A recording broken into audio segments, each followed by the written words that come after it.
Hi, everyone, and thank you for joining us today for our OCL update webinar. We are going to go through a couple of quick housekeeping items. We are recording today, so please be cognizant of sharing any personal or protected health information, either verbally or in the chat.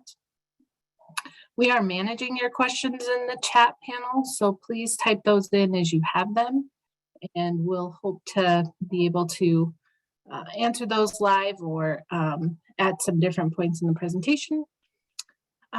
You can get a copy of today's slides. They are available on our website, and we'll drop a link into the chat for you so you can go out and grab those as you need them. If you are listening by phone only and not in the video portion of the meeting, you can still participate by pressing *6 to mute or unmute your phone, or press *9 to raise and lower your hand to be added to the questions queue. And Zoom does provide closed captioning. You should be able to turn on, let's see if I've enabled it. By clicking on live transcript at the bottom, you should be able to turn that on or off to see those captions. And I think with that, I will turn it over to Colin to start us off. Thank you, Jen. Good afternoon, everyone. Thanks for joining us on this, I guess, relatively speaking, based over the last 3 or 4 days, nice June day. Hope everyone is ready for a good weekend here and is able to celebrate Juneteenth. But with that, I wanted to run through our agenda real quick. Jen, if we could go to the next slide. We're going to do a couple member spotlights. So Sarah Eaton, with our with our client officer, she's the deputy client officer, excuse me, will be doing some background on the work that she does with some of our members, putting a spotlight on really how Colorado Medicaid works for individuals, in particular individuals with disabilities. So some really great content there, some ways to get involved. Then we're going to have some upcoming implementation changes, largely from CMS, and then an item from Ryan Lubitz from our case management team on in-person evaluations or assessments, and then jump into a legislative and budget recap. A lot of work that was done this year. I wanted to do sort of a one-place catch-all for a lot of that work, give people the ability to ask some questions. Then we're going to end with Sarah and a member spotlight video again, and do a couple reminders for providers, in particular, talk about the runway for our $15 an hour base wage and some of the work that we're doing on the back billing. So with that, I'm going to turn it over to Sarah Eaton, let her introduce herself and show her videos. Great, thank you, Colin. I'm Sarah Eaton, so I am the Deputy Client Officer. I work in our Medicaid Operations Office at the department, and the bulk of my job is about member engagement. So I facilitate our Member Experience Advisory Council. I just told our all of our staff and our all staff that I have probably the best job at HCPUF because I get to do that. So part of what has come out of that group, it's a group of about 20 members who are receiving services through Health First Colorado or CHIP, is these member spotlight videos. And I'll talk a little bit about how this came to be in a moment, but if we could go to the next slide. And I just want to introduce you to Allison. Allison got connected with us through Julie Riskin, one of our valued partner advocates. And she actually serves on the PIAC in Region 2, I believe, up in Larimer County. So this is one of our most recent videos. This one is not actually launched out in public yet, so you're getting a sneak preview of this one. It will have closed captioning in English and Spanish once it's posted, as all our videos do. So if we want to go ahead and hit play on this video, we'll let Allison share her story.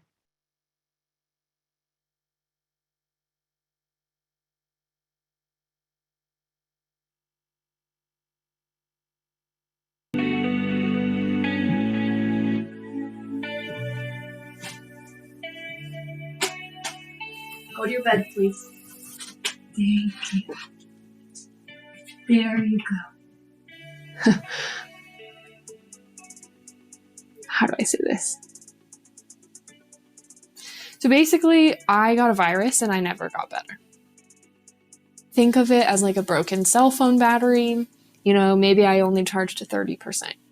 Doing a load of laundry can put me out for a week. I might not even be able to finish that load of laundry and I would be out for a week.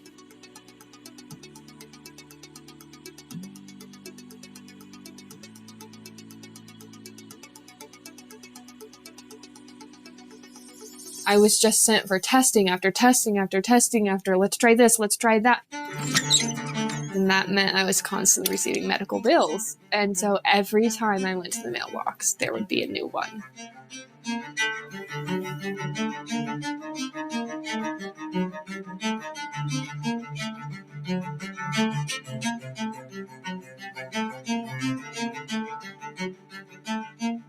It was like this huge weight lifted off of my shoulders. There's no more $1,000 hospital bills. If I have to go to the ER, there's no more calculation between me and my husband. How much is this going to cost? Maybe we don't go this time.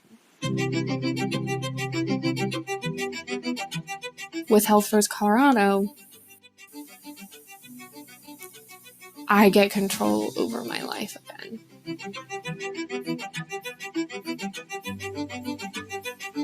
And when you left that message, it was like the sun shining on my brain and heart for the first time since March.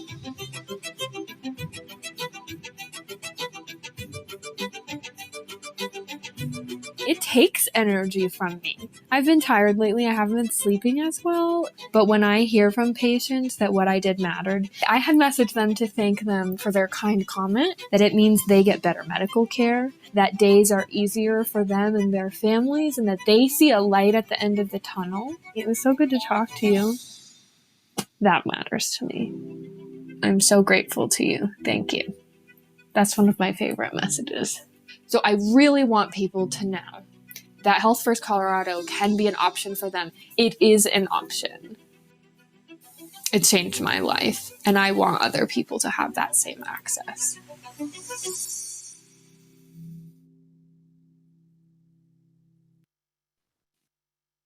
Great, thank you. And we can move to the next slide. Thanks. So as I said, this idea for these videos came from our Member Experience Advisory Council, really to help members feel less alone, to help reduce the stigma of being a Health First Colorado or CHIP member, and to show that you know, a lot of the themes of the videos are people who never thought they would need help, and actually getting over that hurdle of asking for help. So it's had a lot of great impact and a lot of audiences, including our executive director, using them in cabinet meetings and things like that. So we are going to continue. We've done about 15 of these videos so far. We've got ongoing budget to support this project, and would love for any recommendations. If you know of anybody who is a member who would want to share their story, anyone in your networks, there's a link here in the slides that you can access to fill out a form, or just email me directly. That would be fine as well. So definitely looking for more stories as we forge ahead with this project. Thanks so much, Sarah. As I mentioned this morning, and I think every time I've seen the videos, just amazing story, so powerful, and I think really helps share the message of what we do at the department. So as the providers on this call, if you have members that you serve or people that you work with or in your organizations that are involved, you know, please consider sharing this information with them. We'd love to continue to get these stories out. But Sarah will be back towards the end, so we'll have another look at one of her videos. Thanks, Sarah. All right, wanted to jump into a couple changes that we're implementing, and then a couple of changes that the Centers for Medicare and Medicaid Services have put out as a possibility, and talk through a little bit about where we're at and some analysis that we're doing. So if we go to the next slide, please, Jen. The first one is around our spinal cord injury waiver. And for those of you who are not familiar, our spinal cord injury waiver historically has served that particular population.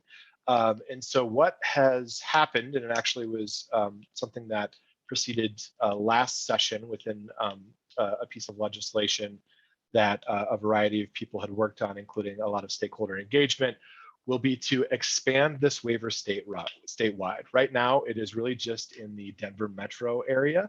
It's a 7-county area that is limited by that geography. And so planning on taking this statewide coming July 1st of 2022. In addition to that, it will serve an expanded eligibility criteria set. So beyond just spinal cord injury, it'll serve people with multiple sclerosis, spina bifida, cerebral palsy, brain injury, or muscular dystrophy. And with that, that benefit set really looks a lot like our elderly, blind, and disabled waiver. However, it has 3 additional services, part of the therapy set that we are expanding. And so with that, it has massage therapy, acupuncture, and chiropractic care. So we as a team are fanning out across the state. We're going to have meetings in different regions, talking with case managers, talking with members, talking with advocacy organizations, really trying to get the word out about the spinal cord injury, which will soon be called the Complementary and Integrative Health Waiver, or the CIH waiver. For those case managers or case management agencies on the phone, the name change will not be made in the HCPF databases. So in the way that you move forward assessments in that supporting documentation until we go live with the Kira case management tool. So it will continue to look as SCI. We just didn't want to make those changes and then have to redo that, have people go through the testing there. So that will remain the same, but very exciting to be able to expand this. A lot of hard work with the advocacy groups out there. So looking forward to expanding that access to people across Colorado and getting them those alternative therapies. With that, I'm actually going to throw it over to Ryan Lubitz with our case management team to talk a little bit about in-person changes for case managers. Thanks, Colin. Oh, my camera's not on. There we go. There we go. Now I can be seen. Hi, everyone. Ryan Lubitz with Case Management Quality Performance Division. Wanted to talk to you all today in regards to Operational Memo 22-030. This memo is for resuming in-person case management activities effective August 1st. So the memo outlines that, based on some feedback we've received from case management agencies, members, community partners, we really wanted to ensure that members had the ability to make the selection as to how they are receiving their case management services during the pandemic. With some members having never been seen, some members haven't been seen for 2.5 years. So we did make the change to the memo and made it effective August 1st for members to select their contact, whether they want it performed by telephone or in another electronic modality, and for the case management agency to document that member's choice per event in the member's records. Within that memo, you'll also see that each case management agency is required to have a policy regarding precautions and plans for when community levels of transmission vary, plans to discuss risks with the member, a plan for any PPE, mask wearing, meeting outside, but that's something that your agency would work on. It also would follow all Colorado public health orders, including requirements for state contractors and local public health orders. So in terms of that, I wanted to ensure that each case management agency had received that memo. Also, I sent out a list of state-owned facilities that case management agencies must provide vaccination status if they are entering. You'll receive additional information if you're a case management agency through Amanda Allen as to how to provide that information. Thanks. Thank you, Ryan. Great cameo this afternoon. Appreciate you joining us. All right, if we go to the next slide, please. Now on to, I'm sure what many folks are wanting to talk about and wondering about. So rate increases, and I'll get a little bit deeper in some of our budget slides later on. So please, if you have questions, feel free to ask, but we may be able to answer them at that point in time. So the following services received a TRI, or targeted rate increase, effective 7/1/22. And I want to point out that it is effective 7/1/22 because previously, I think back in March, we actually said it would be 1/1 of 23. Normally that is the case with TRIs, but one of the things that we've been able to do under the public health emergency is move forward really quickly with approvals from CMS for some of the prospective changes or things that we would normally need to have prospective approval on under our Appendix K authority. So with that, we were actually able to get approvals there. We worked with our budget team to actually roll those out 6 months early. So exciting to have that up and operational. So massage therapy in SCI and the children with life-limiting illness, I should say CIH and CLLI now matches SLS. We have group home / foster home rates in CHIRP that will be going up and matching existing rates. We'll have the respite individual rate within CHIRP also match those other rates. And then we'll have the NMT rate go up. And I know that there's been a couple emails I've received from some organizations kind of wondering what's going on. We're getting some clarity exactly what that looks like. But for background, what this was is this was put forward really kind of last second by the MPRAC for certain rates to tie them to benchmarks. So we're determining exactly what that is. And we'll have more about that here, hopefully by early next week, because I know people are very interested in that particular rate in particular. With that, we have 2 additional increases and changes to our brain injury program. One that creates a single tier for our transitional living program. That's our post-acute brain injury service. Really seeks to provide wraparound care, really intensive supports for people in that post-acute stage of recovery. And then we have the supported living program that will now have a negotiated rate, so similar to the DD waiver, for example, how we have that negotiated rate, the level 7 rate. We'll have that now to ensure that we can get the correct set of services for individuals within that SLP. In addition to that, we received the 2% across the board rate. You'll see the asterisks there that are on that for the services that also received the 2%. So they got both of those rates. And then obviously wanted to just mention, and if we could just go to the next slide, Jen, because it's a nice little segue. Wanted to mention the $15 an hour rate. We did, as part of our lawing bill, as I know people were concerned about very early on about the cliff effect, we did put that forward. That was ultimately approved by the legislature, supported by the governor, and very thankful that was able to move forward. So that will be going on in perpetuity. That $15 an hour will now be the new base wage. Those associated rates will now be the new standard rates. Do not have to worry about ARPA ending. And so the plan really is to spend the ARPA money that we had indicated we would, and then help kind of soften that incline, if you will, for the new monies to come on board that will be given to us by the legislature. So if you look here, what this kind of allows you to see is all the moving parts. And I apologize in advance. I know this is complicated, and some administrators are probably not having the greatest time in their life with some of this, but we are hopeful that the increases and the additional support make it worth it. But we'll have the July 1 rates go into effect. So that's the 2% across the board and those targeted rate increases. We have the temporary 2.11 that will be moving forward through the remainder of July. So those will actually end on 8/1 as of right now.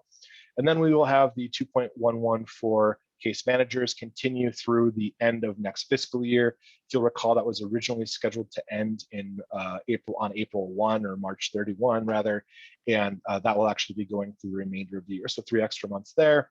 The respite rate, which did end in March, and then the $15 an hour base wage, which will be going again throughout the period of time that all of this is happening, because that is fortunately the new base rate. So with that, go to the next slide, please. I know one of the big questions we've been getting quite frequently since the official announcement came out, we sort of heard about it from CMS about a month or so ago, 5 weeks or so, is that the Centers for Medicare and Medicaid Services will allow states to self-select in receiving an extension to the ARPA, HCBS ARPA spend plan. So what that means is that there's no new money, unfortunately. That is usually the first question we get, but it will allow the states that self-select to have an extra year to spend that ARPA-related money on projects that we have submitted within the spending plan. And so while we are certainly looking at that, we're doing some analysis. There are a couple caveats to that we're looking at. There are certain things that we have to continue. It actually may cause delays in actually doing programmatic implementations of some things that we want to make sure, especially around case management redesign and some of the other work there. So we're weighing the pros and cons in that. I had a question today specifically is, does this affect, or would the extension affect any reimbursement? The answer is no, with the exception of maybe the grants, which we would look at. There's really no, at this point in time, there's really no rate associated at that point in time of the ARPA plan when it ends that would be extended or have any impact. So more to come on that. We have our ARPA meeting in our next ARPA webinar rather in August. I am hopeful at that point in time we have a decision made up. But really Colorado's in sort of an interesting position. We were first across the finish line. We were the first state to get their plan approved and actually get the money. Oddly enough, and I certainly feel for these states, there are quite a few states that have not gotten any dispersed funds from CMS yet. And so while we have that money, we are still kind of out in front trying to figure out what is best for Colorado, what's best for our project, what's best for our members and providers. So more to come on that, and we will certainly circle and hopefully have an answer for folks in August. Go to the next slide, please. So another item that we've been getting a lot of questions on, and I see there was some initial talk about the final settings rule and the statewide transition plans, is CMS has put out a new notice that would allow us to move forward with a delay in some cases for our final settings rules. So being compliant with the with all the things that are associated under the final settings rule, conflict-free, et cetera. So what that does is a couple things. It really focuses in on areas of the work that have been impacted by the public health emergency, so by COVID, and then subsequently, and certainly part and parcel, due to the direct care workforce issue. And so we are, again, weighing sort of the pros and cons of this. With this, though, there's a very clear kind of con that gives us pause. And that's that in order to do this, you sort of have to put yourself on a corrective action plan. So what that means for the state of Colorado, for example, is that we would have to go onto a corrective action plan or a CAP, and then all of our providers and the people they serve, there would be additional reporting that would have to be required of that. So it's not as simple as saying, kind of sending an email saying, hey, we want another 6 months or we want another year. It really does come with more work. It comes with more reporting, and it comes with more strings attached. And so we're going to continue to look at what is best for Colorado, what's best for our providers. We know that there are some areas that we want to look at and really think through. And so if you feel that you have been impacted by this, we do want you to know specifically, you can let CDPHE staff know that you need more time. We'll certainly try to work with you within the confines of what we can do, but that is where we're at right now. So quickly to summarize the last two is we're aware of them. There are things that are sort of good and bad about each delay, if you will, and we're considering those as we move along. And so wanted to give people that particular update and just making sure that we have the ability to be flexible and also not make a decision that will have negative effects down the road. So with that, we go to the next slide, please. Real quick, and I know many of you, especially the case management folks who are involved, are aware of this, intimately aware at this point, but we have the Colorado Single Assessment of the CSA / level of care screening rule update. We're planning on moving forward on July 8th for the MSB hearing. We are meeting with the advocacy community, disability community around some concerns that they have. And so we're going to be getting feedback there. If you have any additional feedback that you'd like to provide, I know you've been working likely with Amanda's team and Tiffany and Lori and other people who are a part of that. Please let us know. There is certainly still time to get in any thoughts you have there, but wanted to make sure people knew what was going on. And we will keep people updated as to what that timeline looks like if anything shifts due to some feedback that we've got. So with that, I'm going to take a moment to see if we have any questions on sort of that rapid fire set of updates on CMS rates, in-person memos, pretty much kind of a grab bag of things that I know we've been getting a lot of questions on. So.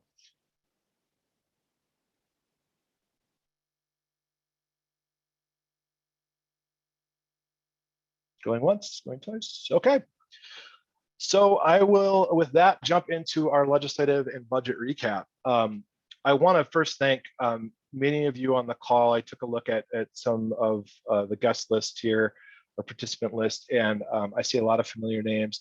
I just want to say on behalf of the department, and I certainly, I forgot to mention it this morning, I need to thank our overall stakeholder community, but a lot of these initiatives really were collaborative, and they were done hand in hand with you, talking through issues, making compromises, and then supporting just in general the need for a more robust HCBS and long-term care system. So wanted to thank you all for showing up and being able to have those conversations in that setting.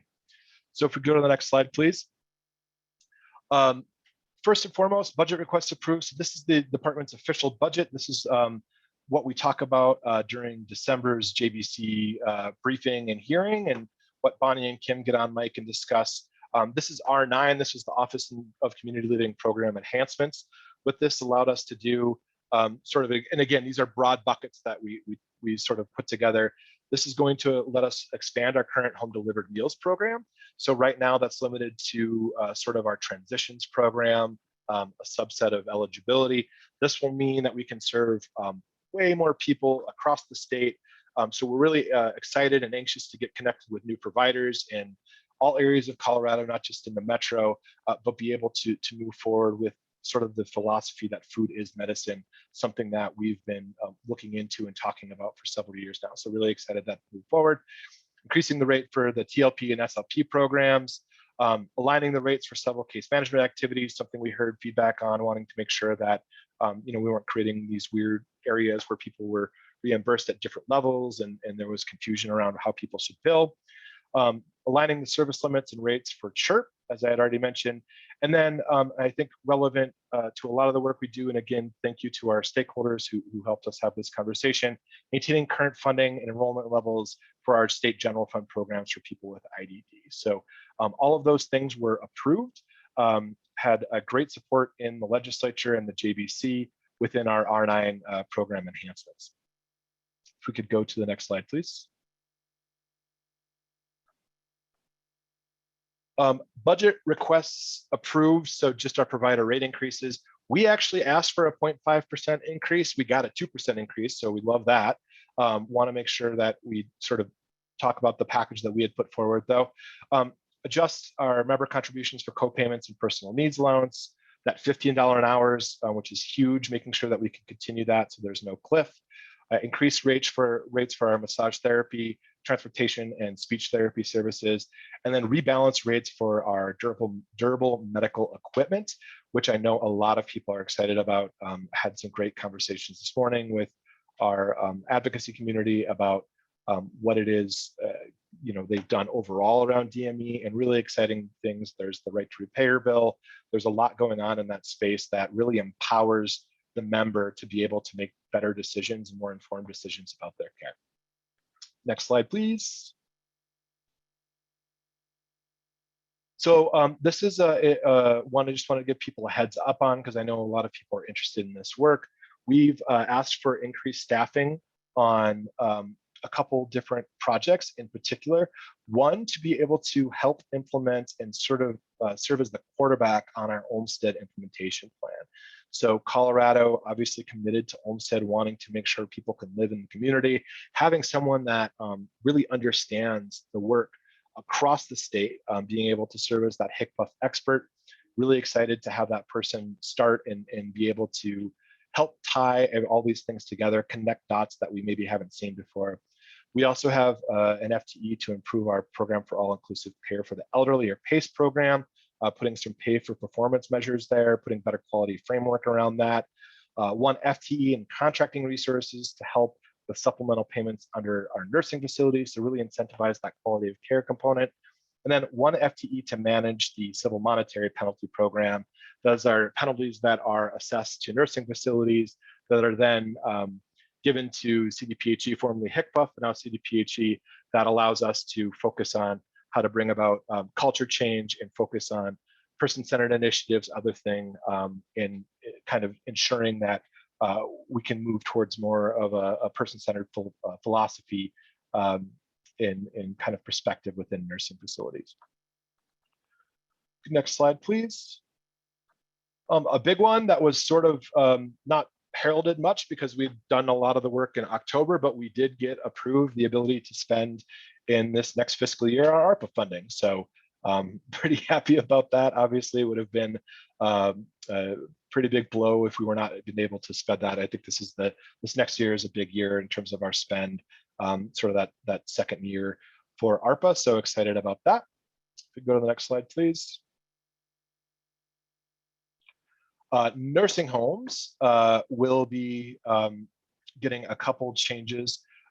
One, to, I think, help support and bolster the nursing facility. And what we heard really was an extension of some of the issues related to the pandemic, lowered census, and some issues around, frankly, workforce, which I know many of you are familiar with. But we were allowed to make one-time payments to address those staffing crises, and then also be able to sit down with nursing facilities and say, what is the next stage of evolution for nursing facilities? How do we innovate? How do we avoid some of the things that we saw, the very heartbreaking things that we saw during COVID, and looking at how we can sort of revolutionize, single occupancy rooms, looking at different levels of care, trying to get people into the community. So having those conversations, I know those are ongoing right now, but looking forward to what that brings about this next fall.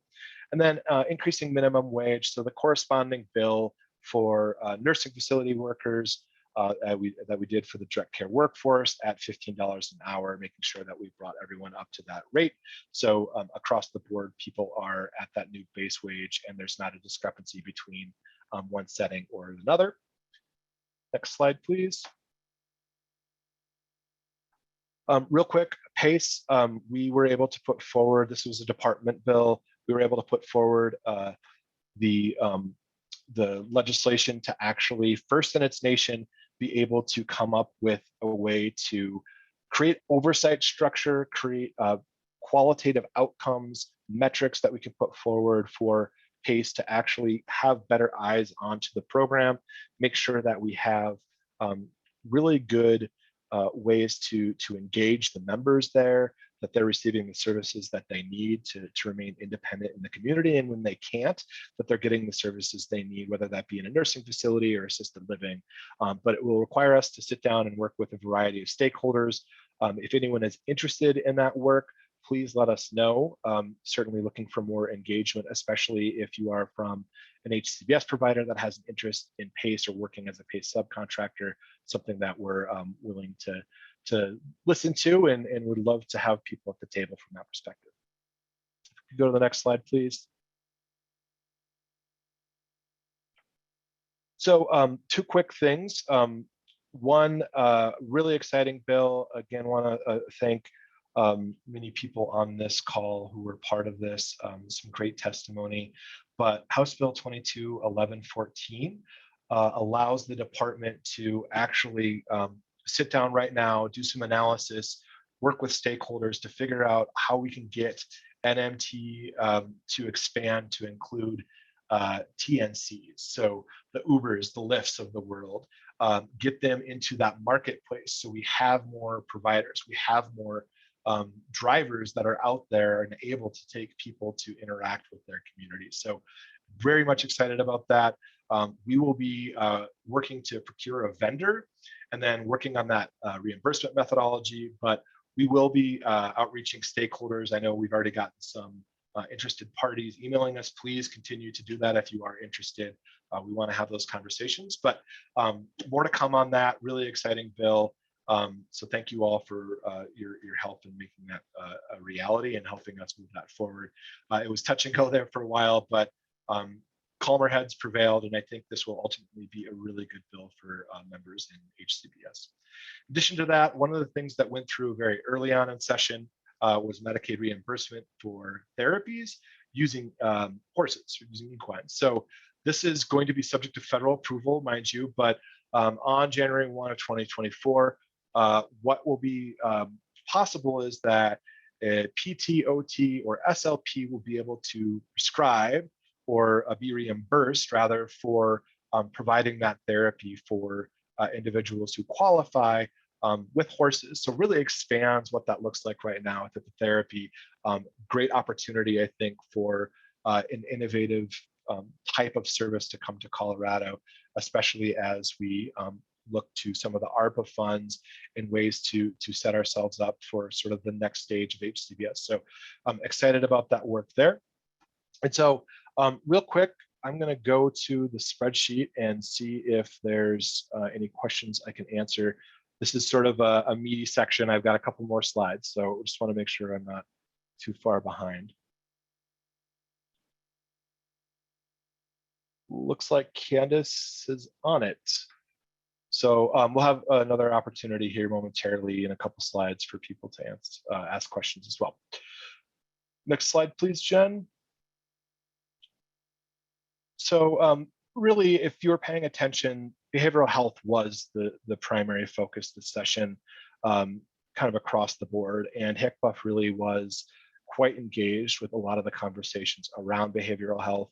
A couple items from that we wanted to call out specifically for this group is the behavioral health crisis response training. Really what that was a bill from last year, if you'll recall. We had a procurement that many providers were unable to respond to. So we went into the statute, changed the dates, and we put forward some new dates that we anticipate will be out for procurement this fall.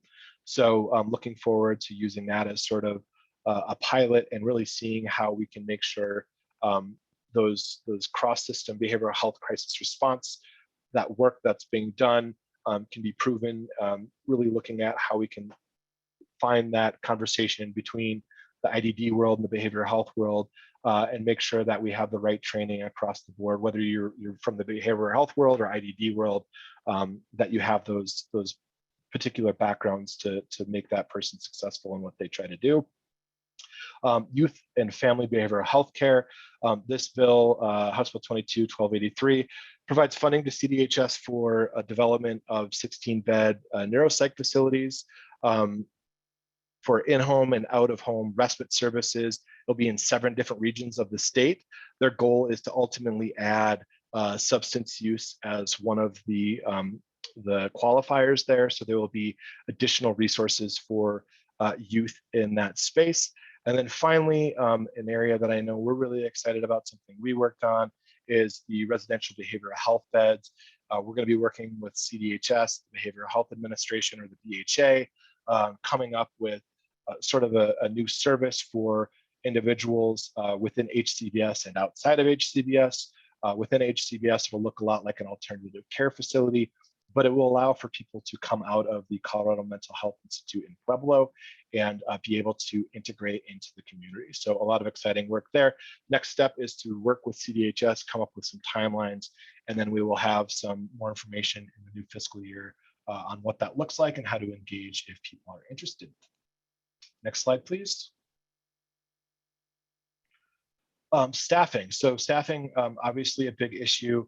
I know for this particular group, maybe not as involved with staffing agencies, but it's something we've heard from many of our providers that staffing agencies in this state have created additional issues around recruitment, retention, just having people on board.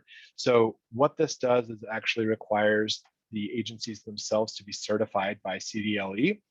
And it then begins to look at how much they're charging, what they're doing, really taking that into account and trying to figure out, is there a role that CDPHE, HCBUF, and CDLE have on ensuring that there are fair practices in staffing agencies. And so excited to begin that work and understand how we can overall start addressing some of these really specific but critical direct care workforce issues. So something to keep an eye out.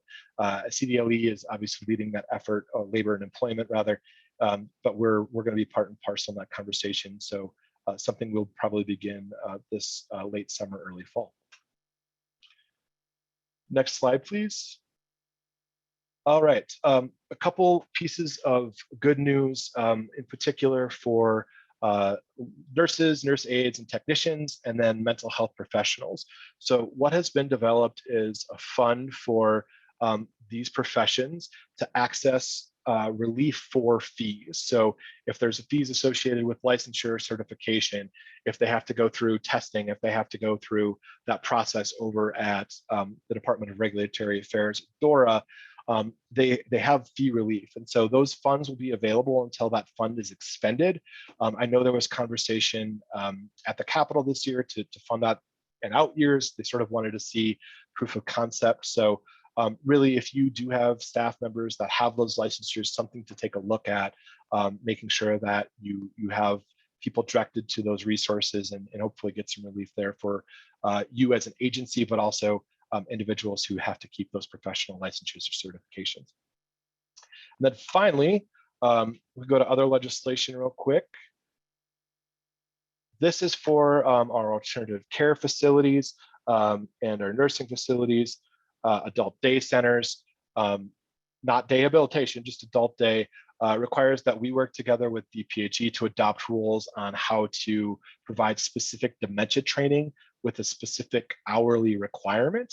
So that's something we'll be working with DPHE on, working with them, again, their point, but working with them really to have this tie into all the work that we're doing with the American Rescue Plan Act. I know I've talked at length already in other presentations about our training modules and what we're trying to do there for our direct care workforce. So we have that basis. We'll try to fold that in when appropriate, but that's one last bill that will have an impact to some of our providers that I wanted to talk about today. And with that, boy, that was a lot. Thank you for hanging in there. I'm going to take a drink of water and see if there's any questions.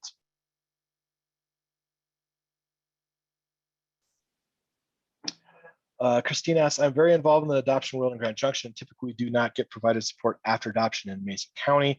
Just this year, I reached out multiple times and was given a one-time 30-minute session for support. Christine, that's obviously very concerning to hear. Candace, could you put the email in there and have it, you can just, Christine, you can say adoption in Mesa County, and if you could send that, we'll have some of our county folks circle with you. That certainly is not how that system is supposed to work.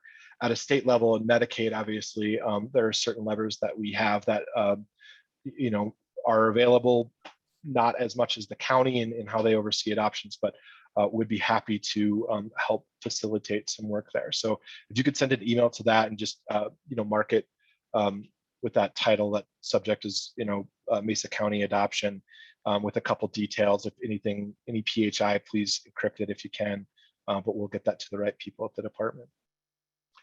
There will be some opportunities here at the end for additional questions, but with that, I am going to turn it over to Sarah again for another video in our member spotlight.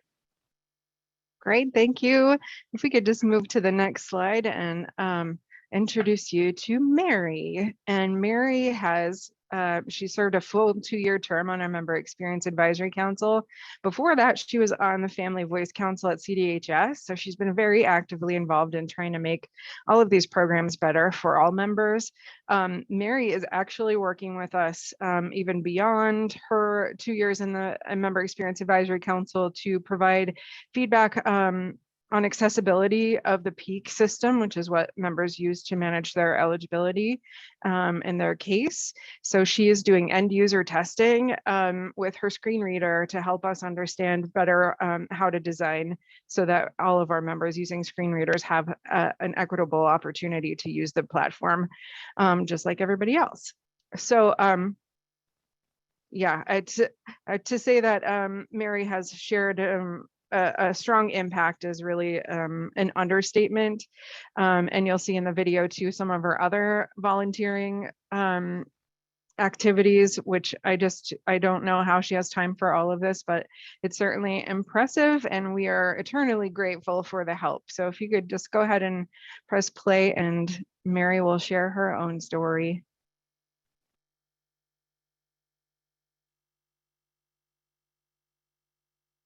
I spent my life before Health First Colorado just sitting at home. Too afraid to go anywhere because of the fear that if something happened to me, I would have a $6,000 hospital bill waiting for me, which I couldn't even pay a $100 doctor's bill.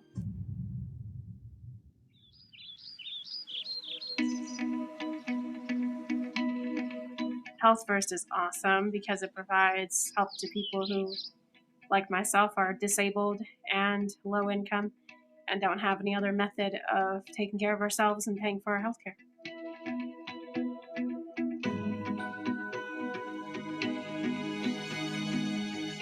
Since I have Health First, I don't have to worry about what if X or Y happens to me.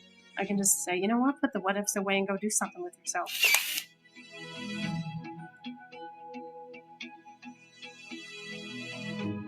Project Angel Heart is special because they're very accommodating to people with disabilities. They accept people regardless of, what their abilities are. Volunteering, it's really hard to find places that are accepting of others, especially with a disability. And Angel Heart was like, yeah, come in,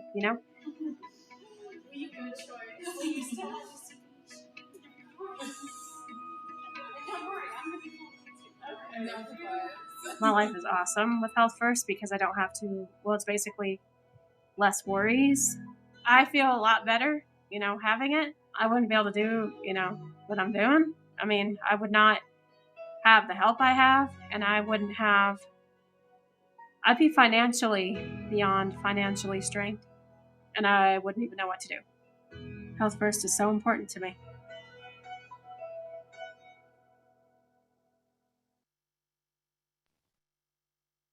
Thank you.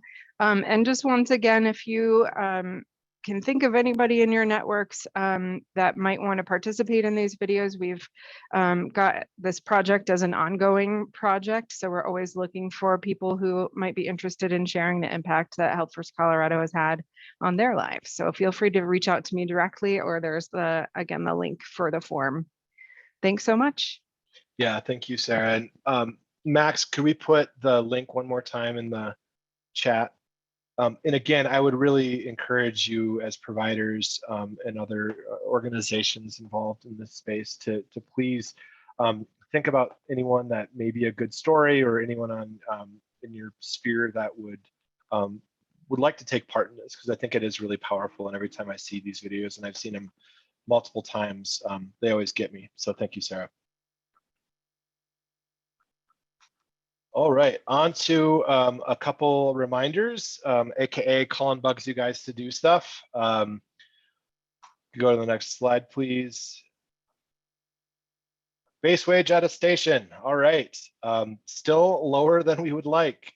Again, this is due on June 30th, and there are repercussions for not going through with that attestation. You are at risk of an audit that could lead to recoupment. So please, please, please, for the sake of your workers, your organization, get that attestation form in. We sent that out early this calendar year. And if you are having any trouble, please let us know. But on this link, if you download the slide deck, there's information on how to contact them at the bottom as well. The HCBUF_wage compliance_FCU. We love really brief emails, apparently, at state.co.us. Please shoot them an email if you're having any trouble.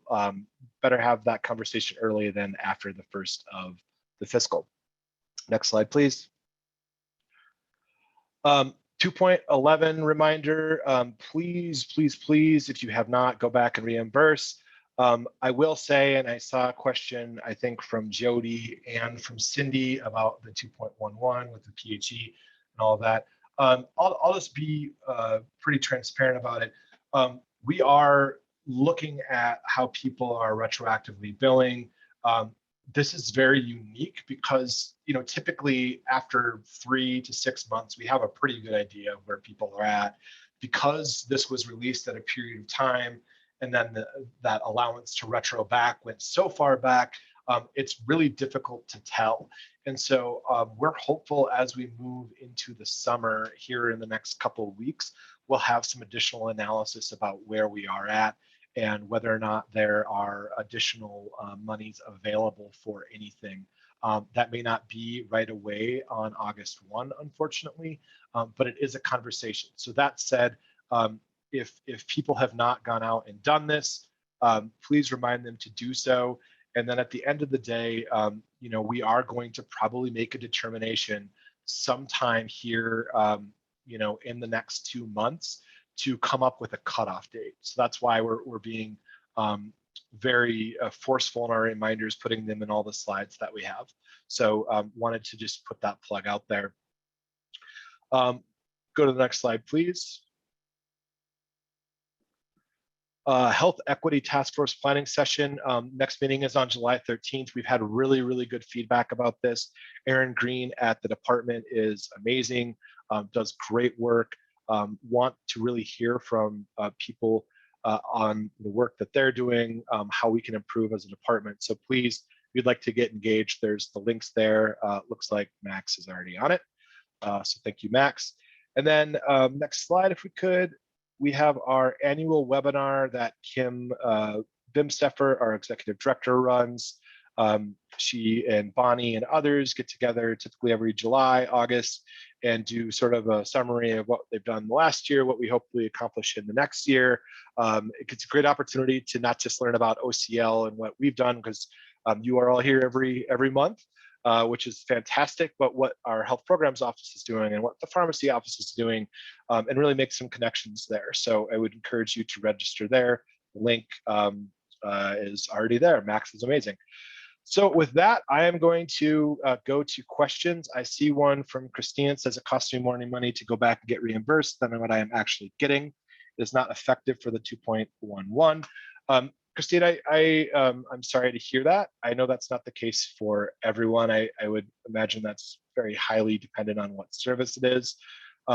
Again, our goal is to make that as easy as possible and maximize the ability to spend the ARPA funds, also maximize our ability to get the federal match so we can stretch that money as far as possible. And so we are, again, looking at how we can understand what that looks like going forward and make some changes. But for the time being, that's sort of where we're at. And I see only SEC. That's certainly your choice as a provider. I think, can only compel people to do so much. And again, with the situation that we are in as a state, financially, the money that we received from ARPA, our ability to spread that money as far as possible, those were the decisions we made ultimately, and we appreciate everyone and their feedback. And I'm sorry if your situation is causing you to not be able to do something or not want to do something. So, okay, I see Alec. Aren't providers running up against timely filing right now for the 2.11? We are beyond 4.121. Yeah, Alec, great point. So yeah, every day that we move into, I guess 2022 at this point after 4.1, we are getting a day out further from timely filing. So that is part of the conversation, and that's why we are likely going to come up with a date sometime in the relatively near future. And we will say, if you haven't retroactively billed this amount by then the par for that, or the ability to retro bill, I should say, not the par, the ability to retroactively bill for that 2.11 will be disallowed. And so that's really why we're, again, trying to be forceful and trying to get that message across. But yeah, great call. That is part of the equation right now. Any other questions? Okay. Well, if we could go to the next slide, please. I thought I'd show a puppy for this part. So if you could all do Max a big favor and make his weekend as we head into the Friday long weekend for some of us, if you could please take this provider 60-second satisfaction survey. It is very helpful for us to understand what is and is not working. For example, Colin with 18 slides in a row about budget and legislative stuff. Yeah, feel free to give the feedback there. But really appreciate everyone joining us today. Appreciate, as always, everything you do for our community. But please take this. We very much appreciate it. If we could go to the next slide, please. All right, next webinars. As I had mentioned, the ARPA quarterly update is in August on Thursday, the 18th. That is, again, the hour-and-a-half webinar where we cover ARPA A to Z. We typically have some specific projects that we'll highlight, but we are looking for feedback there, which I'll get to here momentarily. So if you have something you'd like to learn more about, have discussions on, we can talk about that. I would imagine during that conversation, we'll be talking a lot about some of the grant opportunities that have either come out or will be coming out. And then on the 15th of September, we'll have the next OCL general update conversation. That does feel like it's very far away, but I have no doubt how quickly it's felt like we've gone to June 15th or 16th rather. We will be having a lot to talk about then, but it will happen very quickly. With that, want to make sure people can stay engaged. We've actually gotten, next slide please, Jen. We've actually gotten a lot of questions lately from people saying, how can I get on John Barry's email list? How do I make sure I know what's going on? Here is all that information. Honestly, it's as simple as, if you have staff members that want to keep up to date, if you have members or families that want to keep up to date, please, this slide is great. It has the ability to subscribe to our newsletter, to be able to sign up for those email blasts from John Barry. You can email us directly, and has that staff, that team of staff that check it on a daily basis. The memo series work, all of that. So please make sure you're signing up. And if you have anything ARPA-wise that you'd like feedback on, please go ahead and send that. We can get it incorporated into our August meeting. And from there, I think we are done. So you have 3 minutes left unless anyone has any last second questions or comments.